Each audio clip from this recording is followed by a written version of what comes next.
Oke, Bung Burhan, kita banyak yang ada tulisan-tulisan yang saya baca mengatakan bahwa belum pernah melihat Bu Mega semarah ini. Apa iya? Coba kita lihat lagi seperti apa Bu Mega mengatakannya.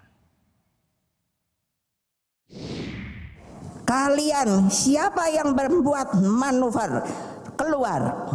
Karena apa? Tidak ada di dalam PDI Perjuangan itu yang namanya main 2 kaki, main 3 kaki, melakukan manuver. Kenapa? Karena saya diberi oleh kalian sebuah hak yang namanya hak prerogatif.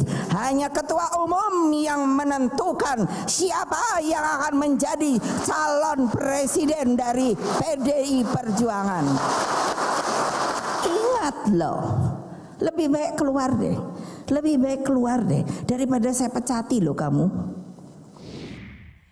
Kalau ada tulisan yang mengatakan belum pernah melihat Bu Mega semarah ini, Anda sepakat? Atau sebenarnya ini pidato seperti biasa, semangat tone-nya Bu Mega ketika ingin mengingatkan anak-anaknya?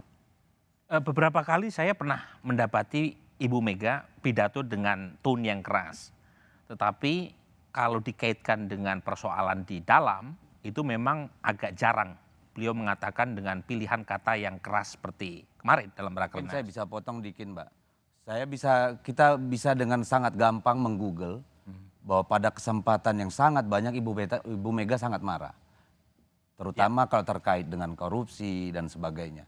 Dan dalam pidato itu tidak hanya itu, ada 2 kali Bu berkata keluar. Pertama ketika Ibu Mega bercerita tentang bagaimana membangun partai, lalu ada orang yang mau enak-enak di zona nyaman, kalau maunya begitu saja keluar. Ya. Lalu yang kedua ketika soal gender. Ketika kalau kalian tidak menghargai kesetaraan perempuan dengan laki-laki di partai ini keluar. Jadi ada 3 kata yang diucapkan Ibu. Nah, termasuk soal koalisi, itu juga out. Ya. Kalau masih pakai kata koalisi. Nah, kalau dalam soal kader partai, apakah pernah misalnya tanda kutip keluar ya, kalau tidak mengikuti perintah partai, dalam kasus Jawa Tengah kan pernah ya, Bu Rustriningsih. Ya, Rustriningsih. Ya betul, jadi poin saya adalah pernyataan tersebut bukan sekedar pernyataan retorik, tetapi pernah dieksekusi buat kader yang dianggap balelo atas keputusan partai. Nah yang kedua itu pernyataan berkaitan dengan koalisi. Nah di sini kita bisa berbeda pendapat. Koalisi ini kan, koalisi atau kerjasama atau kolaborasi itu kan persoalan kebahasaan. Tetapi secara substantif adalah ada kerjasama atau koalisi partai dalam mengusung atau menyukseskan pemerintahan. Nah koalisi itu sendiri dalam Undang-Undang Dasar itu disebut dalam proses pencalonan presiden dan wakil presiden. Tetapi diformalkan melalui presidensial threshold. Kalau misalnya presidensial threshold tidak terlalu tinggi, kemungkinan partai-partai bisa mencalonkan. Kalau dalam konstitusi kan yang disebutnya yang didukung oleh. Nah, yang kedua, koalisi itu tidak hanya dikenal dalam sistem presidensi parlementer.